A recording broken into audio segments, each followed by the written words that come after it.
I'm curious because you've been doing it for so long at such a high level, like for both of you guys, because I think all of us in a way are talking about things that are cultural, right? Or we're trying to bring our culture a little bit more to the forefront. How do you guys like work on material and still make it relatable? Like even though it's cultural, or you might be speaking to your culture, but make it relatable to white audiences. Everybody else. I think speaking about your culture is cultural. And I think that, like, I love my grandmother.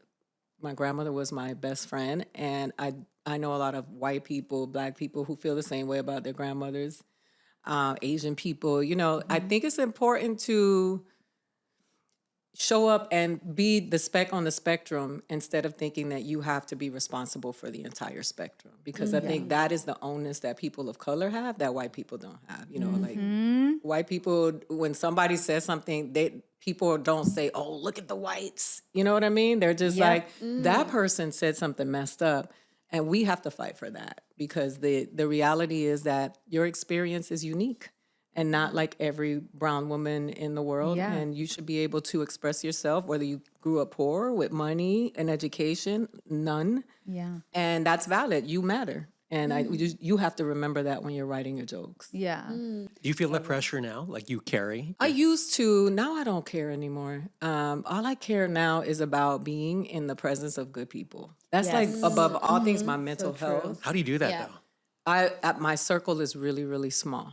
And I was happy to come do this because I was like, oh, he's one of the good ones. Can I tell you, I know so many famous comedians from back in the day, and they gave me the runaround. I texted you, you were like, I'll be there. You tell me what time. So I appreciate you. And I haven't talked to you in years, and you were like, I'll be there. You let me know what time to be there. So that speaks volumes to me. Well, it's because I remember you always being kind to me. Also, I don't think I'm famous or I don't think I'm successful. And I think You as are. a You're brown, super You successful. are but that's very- being a brown kid. Like, Yeah. it's never enough. Like, my mom is like, you should have gone to law school. My husband's really good at reminding me about that. I still think 'cause- about that. Yeah, because I think we're so hard on ourselves as artists, and success is always like the goalpost is always moving. So because of that, I don't think we give ourselves credit.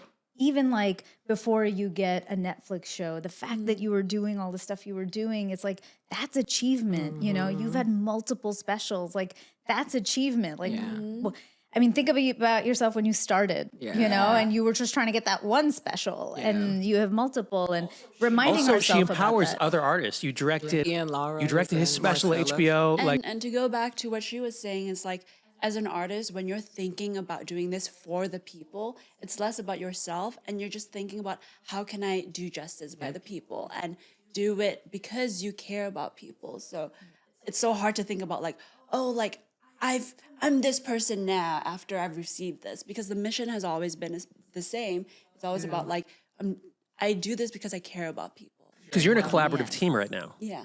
So do you feel that energy with the people as you guys rise together? 100%. Like if you're going to be spending 12, 16 hours with the same people, you want to know that like you're just giving it your all for the same mission for maybe 100 million kids, or just, you know, you don't know who's watching, but you know that you're doing this to entertain someone.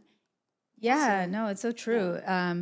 And I think like what you said, like finding your tribe and finding those right people is so hard though. It's like, it's just the other day, especially in stand up, like I feel a lot of people don't help each other a lot, you know, and they do. I think people are getting much friendlier than it used to be. But the other day I had a male comedian friend who helped me by like putting me in touch with the Don't Tell comedy guys. And I was like, what? And and he actually, because I was trying to get in for a while and he's in the system, and he got me in there, and then I had to do my part and I did, and now I'm in the system. Oh, good. And I remember being like, my God, that was so nice of you. Like a lot of people, It is like, what? they just don't do People it. help you. And I am now like, okay, anytime if I can help somebody, I want to always be able to like pay it forward. But even like big comedians like yourself, when you know you're mentoring kind of the up and comers or developmental kind of guys, it's like it means a lot more than you guys even think it does. And